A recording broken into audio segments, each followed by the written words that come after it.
একটা সৌদি প্রবাসী ভাই বিএমপির কর্মীদের উদ্দেশ্যে কি বললাম, আমরা কথাগুলো শুনি। হ্যাঁ ভোট দিলে কি হবে, না ভোট দিলে কি হবে, তো আমরা বাইরের মুখ থেকে কথাগুলো শুনবো।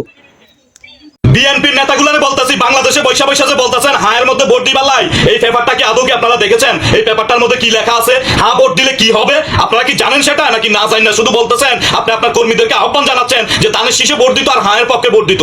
দানের শীষে তো আপনি কইলেও ভোট দিব আমরা বিএনপির কর্মীরা, আপনি না কইলেও ভোট দিব, কিন্তু হায়ের মধ্যে কেন আমরা ভোট দিব? আপনি তো নিজেই জানেন না হায়ের মধ্যে ভোট দিলে কি হবে, কারণ আমাদের হাতে ইতিমধ্যে পেপারটা এসে পৌঁছাইছে সকল প্রবাসীদের কাছে। আমরা জানি, আমরা পরে দেখেছি হায়ের মধ্যে ভোট দিলে বাংলাদেশটাতে সবাই মিলে একসাথে তখন চুষে খাবে। হাসিনা থাকাকালীন হাসিনা একলা খাইছে, আর হায়ের মধ্যে ভোট দিয়া জামাতের গোলামি, এনসিবির গোলামি করতে আমরা প্রবাসী বিএনপির কর্মীরা অন্তত পক্ষ রাজি নাই, বিশেষ করে আমি রাজি নাই।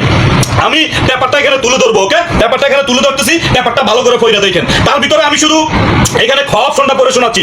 আগামী জাতীয় সংসদ হইবে 2 কক্ষ বিশিষ্ট ও জাতীয় সংসদ নির্বাচনের দলগুলো প্রাপ্ত ভোটের অনুপাতে 100 সদস্য বিশিষ্ট একটি উচ্চ কক্ষ গঠিত হইবে এবং সংবিধান সংশোধন করিতে হইলে উচ্চ কক্ষের সংখ্যাগরিষ্ঠ সদস্যদের অনুমোদন দরকার হইবে। মানে যখন এক্সাম্পল বিএনপি সরকার যদি গঠন করার পরে ভালো একটা দেখা গেছে মানুষের যেরকম কৃষি কার্ডের কথা বলতেছে, কৃষকদেরকে কার্ড দিবে, তখন এই 100 জন যেখানে 10 জন থাকবে বিএনপির, 90 জন থাকবে অন্যান্য দলের, তখন ওই অন্যান্য দলের মানুষগুলো বলবে কৃষি কার্ড করতে এটা দিলে হবে না, এটা আমরা সংস্কার করতে দিব না, বা বিএনপির বিভিন্ন উদ্যোগগুলোতে বাধা দিবে। তখন বলবে কি জানেন? মাল সারো মাল, মানে সবাই মিলে খাওয়ার দান্দা না, এগুলো আমরা বুঝি, সাধারণ জনগণ এবং বিএনপির সাধারণ কর্মীরা এগুলো বুঝে। এইসব বন্ডামি বাদ দেন। বিএনপির নেতাদেরকে বলতেছি, হ্যাঁ কোনো ভোট হবে না, ভোট হবে না।